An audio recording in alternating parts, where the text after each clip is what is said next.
Olá e boas-vindas a quem acompanha este nosso mergulho profundo. Nossa database hoje é 2 de março de 2026 e, bom, o material que a gente tem na mesa descreve o que só pode ser chamado de um ponto de ruptura na história econômica recente. É um ponto de ruptura total. Obrigada por me receber novamente. O prazer é todo meu. A nossa missão nesta investigação de hoje é decodificar um emaranhado de relatórios macroestruturais, análises geopolíticas de emergência e, claro, gráficos de mercado que estão literalmente piscando em vermelho. Exato. E o nível de disrupção simultânea que esses documentos mostram é algo que, a gente não via talvez desde a década de 70. Pois é.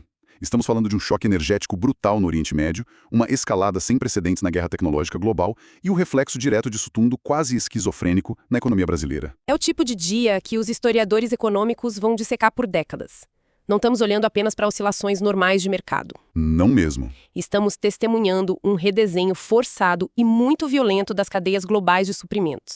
E isso vai desde o petróleo bruto até os semicondutores mais avançados. Exatamente. Mas antes de entrarmos de cabeça nessa tempestade toda, é essencial fazermos uma pausa para um aviso importante para a nossa audiência. Sim, fundamental. O material de hoje contém declarações bem pesadas e descreve ações contundentes de líderes políticos tanto globais quanto locais. Estamos falando de figuras de todos os espectros políticos, da direita à esquerda. Incluindo nomes como Donald Trump, senadores democratas americanos, o presidente Lula e o senador Flávio Bolsonaro. Isso.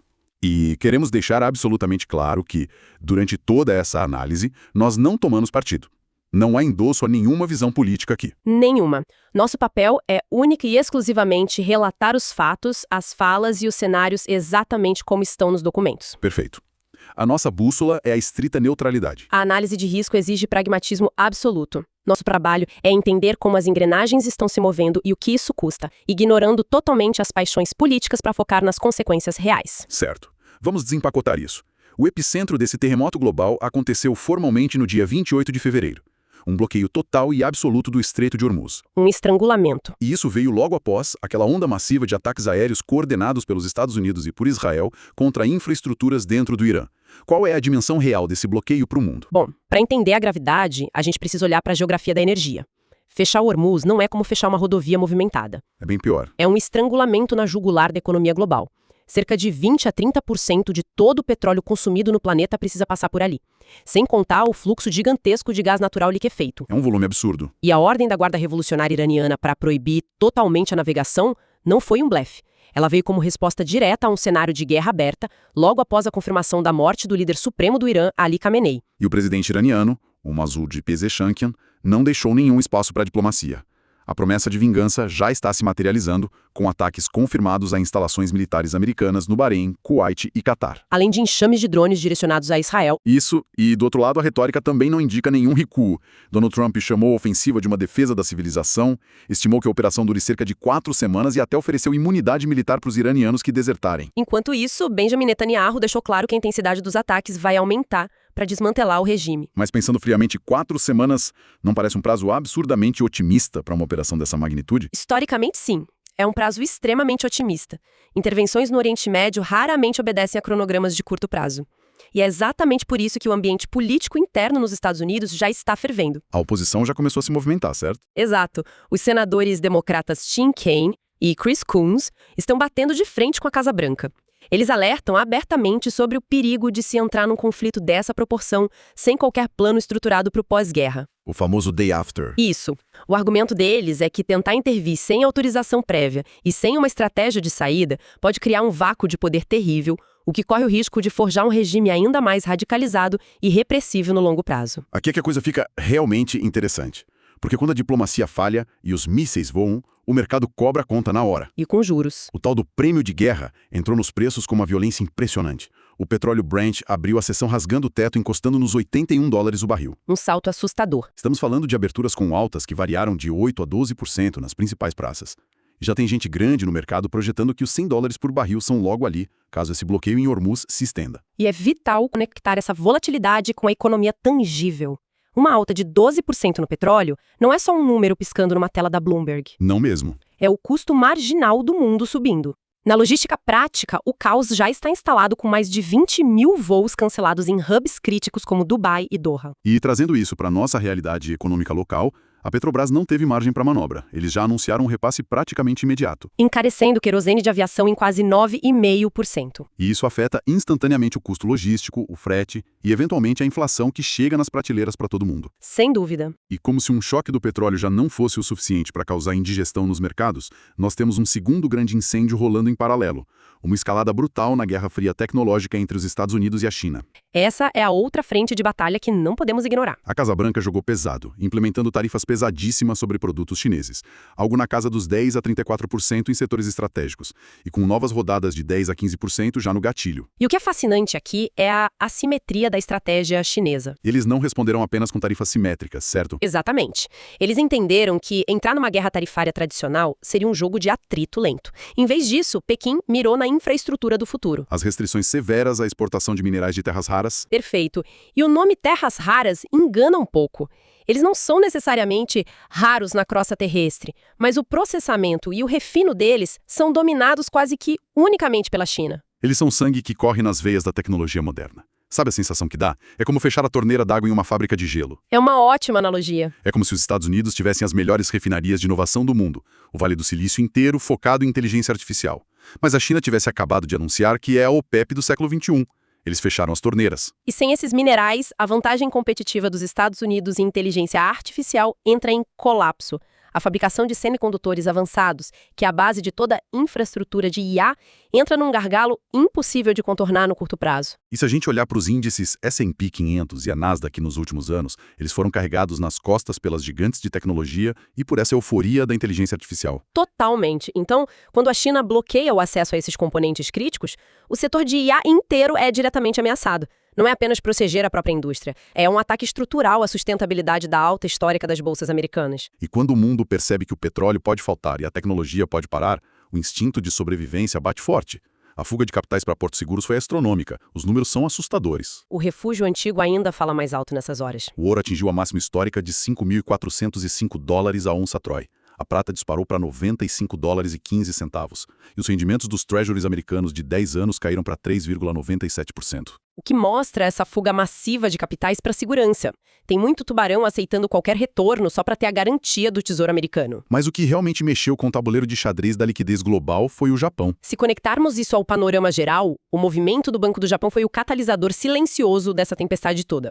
Sob o comando de Kazuo Ueda, eles abandonaram os juros negativos. A taxa subiu para 0,75%. Isso desmonta o Yen Carry Trade. E para quem nos acompanha e quer entender o conceito de forma simples, era o seguinte: investidores pegavam dinheiro de graça no Japão para investir em países de juros altos, como o Brasil. Exato.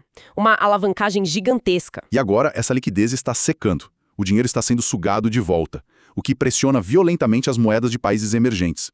Funciona como uma chamada de margem global. E isso me leva a perguntar sobre o nosso famoso ouro digital. Como as criptomoedas reagiram sob essa pressão toda?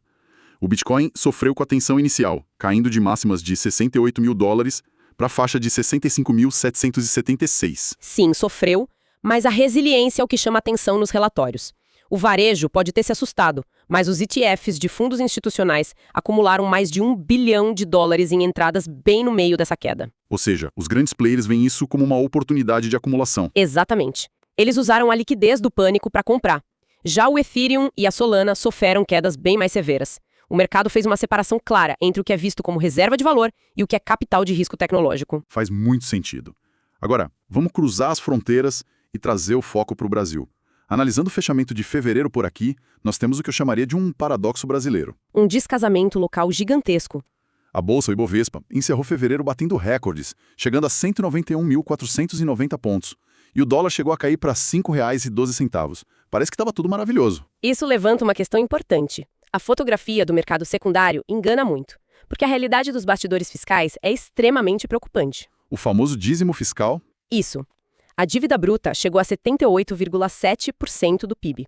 O gasto com juros da dívida pública atingiu a marca sombria de R$ 1 trilhão em 12 meses. O que dá cerca de 10% do PIB. É um absurdo. E com isso, a meta de déficit zero está sob grave risco. E além desse buraco negro fiscal, nós tivemos o choque da inflação.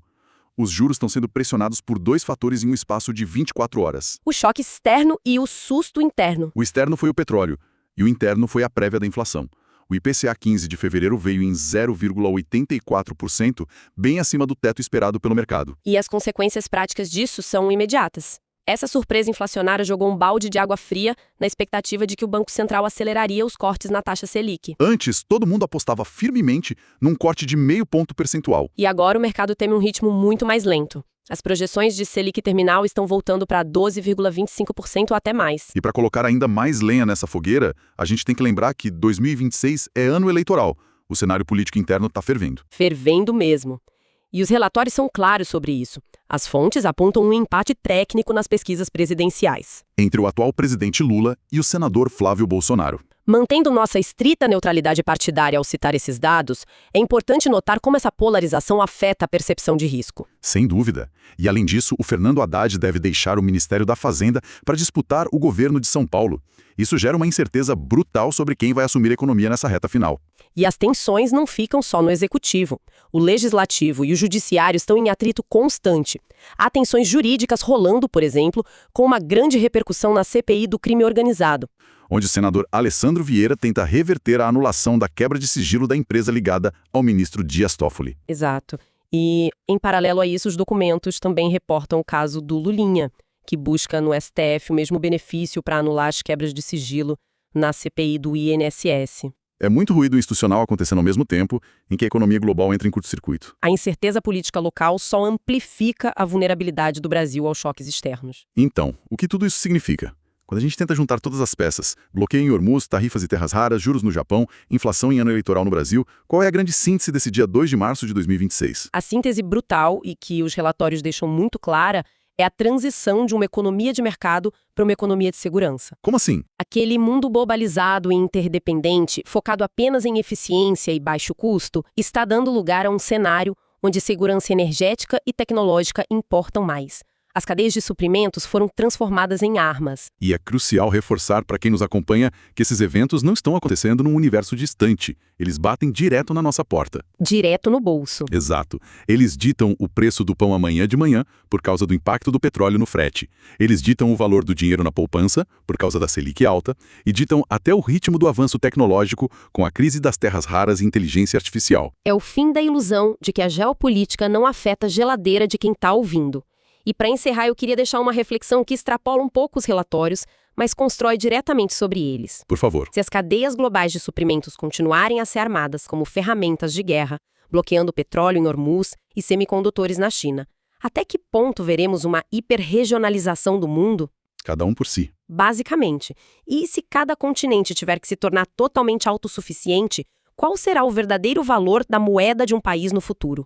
Será a confiança abstrata no seu governo ou as matérias-primas que ele tem fisicamente dentro de suas próprias fronteiras? Uau, é uma provocação e tanto. Uma mudança total no conceito de riqueza das nações. Bom, eu quero agradecer demais a companhia de quem embarcou com a gente nesse mergulho profundo hoje. Continuem questionando e estudando esses movimentos. Até a próxima análise aprofundada.